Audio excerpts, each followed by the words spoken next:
associar a aviação a viagens e a voos de passageiros que vão de férias ou em trabalho ou então a visitar familiares. Também associamos o avião ao transporte de mercadorias ou até ao combate de incêndios. Mas o avião sempre foi usado noutro tipo de combates, muito antes até das suas vertentes comerciais serem exploradas. Os primeiros voos da história foram feitos por lazer, mas rapidamente se descobriu que um avião seria um forte aliado num campo de batalha.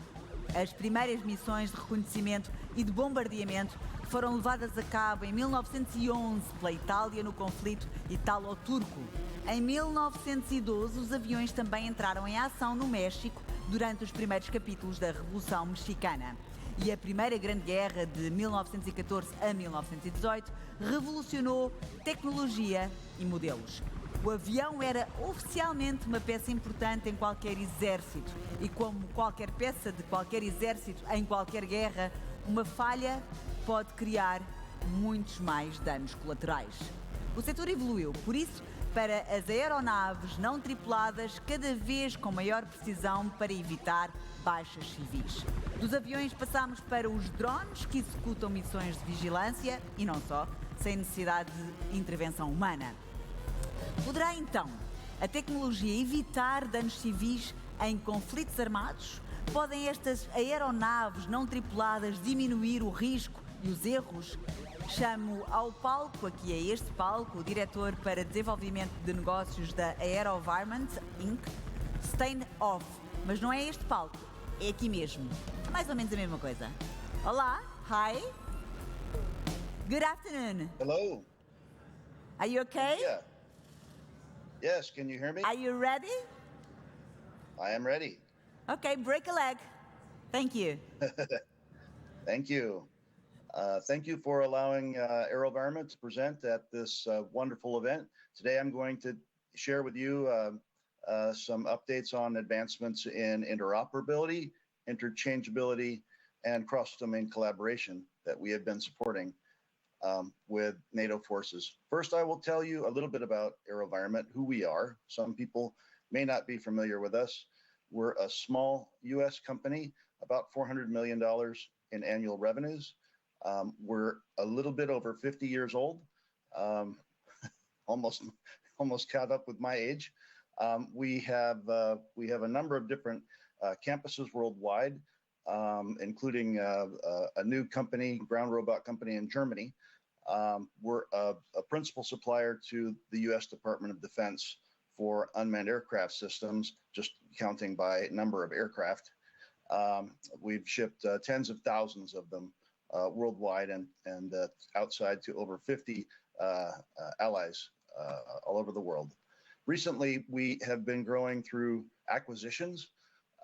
We've bought most recently Pulse Aerospace with their small VTOL aircraft.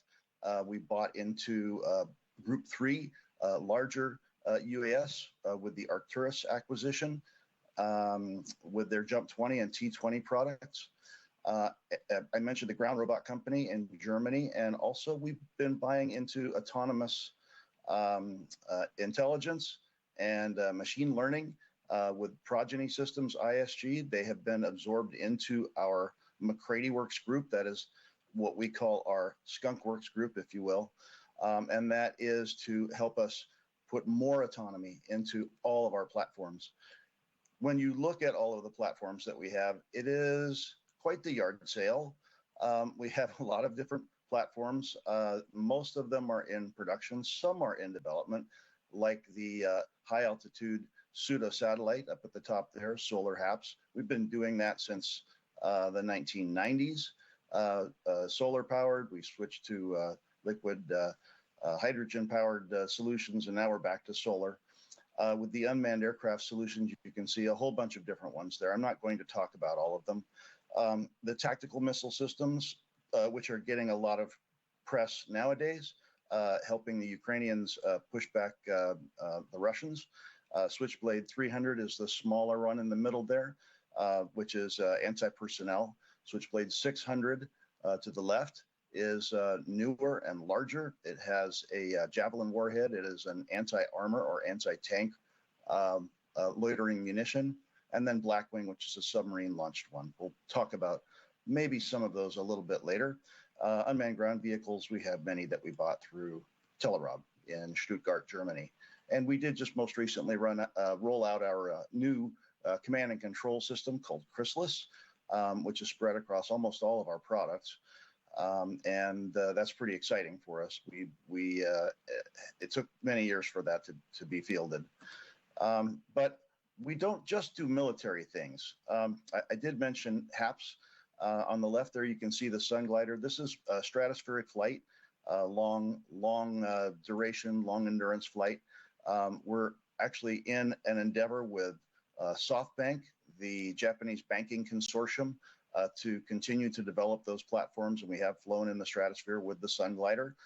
And then something that has been getting a lot of press that was kind of secret when we were first working on it is the Mars helicopter, Ingenuity. It has just completed its 33rd flight recently. Was designed to fly for 5, but it's flying a lot more than that, which is typical for JPL platforms, at least the ones on Mars. So we're very excited about that and how we are in the process of being asked to build 2 more for the sample return mission. But let's get to the interoperability and interchangeability. Portuguese Navy has been a fantastic host for the REPMUS events. Just finished REPMUS 22 and Dynamic Messenger.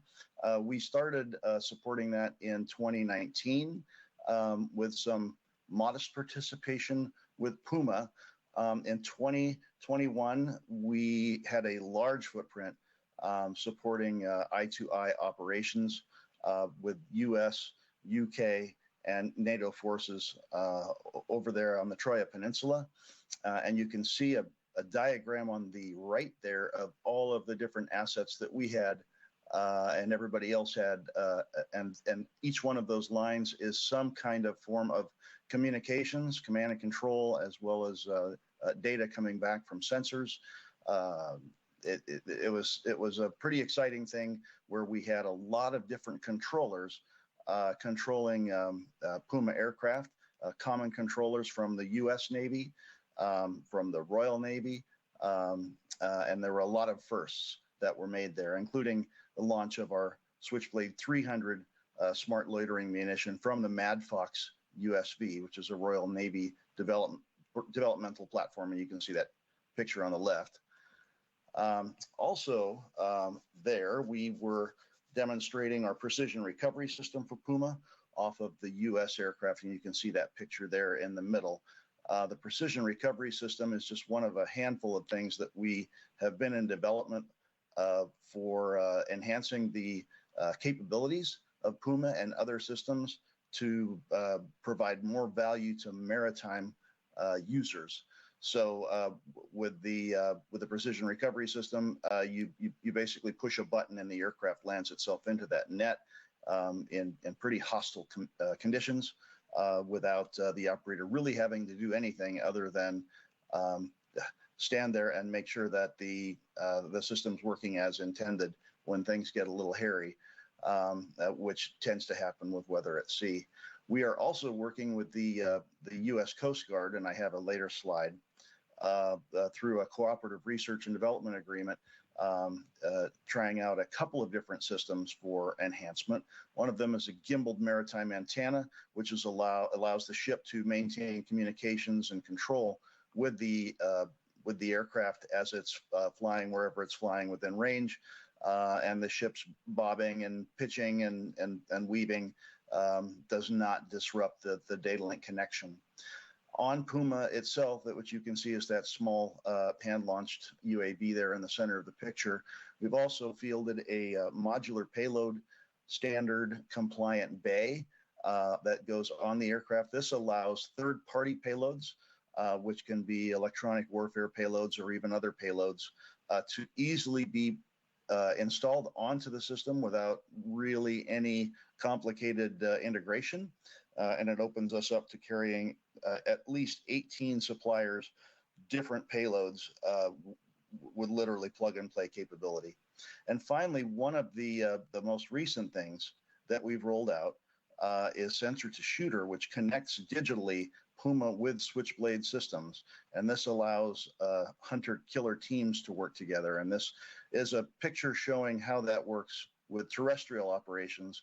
All you have to do to imagine this with maritime operations is replace those Humvees at the bottom with boats or small vessels, offshore patrol vessels, wherever you're launching Switchblades from. The Puma, which is shown in the upper right of the picture here, has its eyes on a target, and the target for maritime would be a boat or some vessel that it's tracking. And while Puma is tracking that, a separate team within range can launch Switchblade, and it will digitally route to wherever Puma is looking. Once it acquires the target, the operator then proceeds as normal, but it allows the Switchblade operator to get positive ID that what Puma is looking at is what the Switchblade system will interact with, and then it goes and does its normal mission. So there's no more radio communications of where to go or hand jamming of GPS coordinates, which invite errors and fratricide and the like. So pretty exciting development here and something very relevant for littoral operations. I had mentioned that we are developing a couple of different new capabilities with the Coast Guard. This shows the vessel that we're working off of. And the antenna that I mentioned, which is a gimbal solution, which maintains communications with the aircraft as it's flying around. You can see the picture of it there, the AvWatch MTS 2.0. You can see it with and without the radome on it. The other thing that we are using is an ADS-B out transponder, if you will, and you can see a picture of it there. That on the Puma plus another system, an acoustic detect system, allows, in theory, Puma to operate in the national airspace with sense and avoid capability. The Coast Guard has submitted reports to the FAA for consideration for that capability, and we're really excited about that, and so is the Coast Guard. We have also, when we're talking about interoperability and cross-domain capability, we have integrated a multi-pack launcher onto an unmanned surface vessel to allow multiple Switchblades to be launched nearly simultaneously in rapid-fire succession to facilitate the maritime operations of sensor to shooter that I mentioned earlier. And finally, on the right screen there, you can see that we have been integrating Switchblade onto our own aircraft for aerial launch to provide air-launched effects for customers. In this case, it's off of the Jump 20 Group 3 medium-sized unmanned aircraft system. It's about a 225-pound max gross weight, vertical takeoff and landing, horizontal flight, 14-hour endurance, 185-kilometer range, pretty capable system, and flying for U.S. forces 24/7, 365 at multiple sites worldwide. We are developing a heavy fuel engine variant for the Jump 20 to pursue maritime operations missions. We did quietly, with the U.S. Navy, pass initial operational capability in September 2020 for our submarine-launched UAS called Blackwing. You can see the picture on the left there.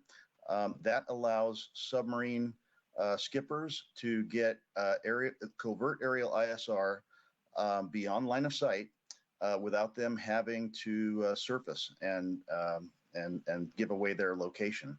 So it's not shown in the picture, but there is a canister that the submarine ejects while it is submerged. The canister goes to the surface. The canister launches the Switchblade loitering munition. In this case, it's been defanged, and the warhead on board has been replaced with additional batteries.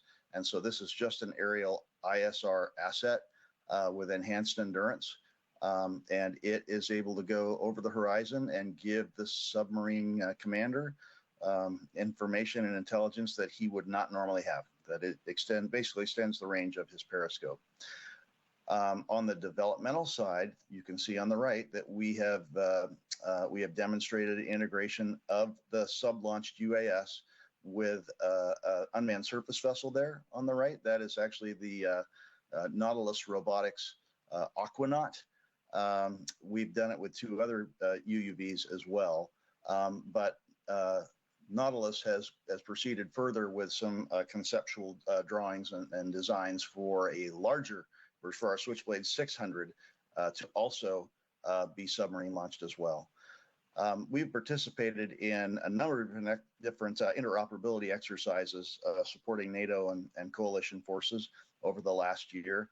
I'd mentioned RepNews 2019 and 2021. We were also in Bahrain in February for IMX 2022, that being the first big event that the 5th Fleet's Task Force 59 participated in. We were part of that team. We were in Jarvis Bay, Australia, at Autonomous Warrior 2022 in May, and we just finished supporting operations at RepNews 2022.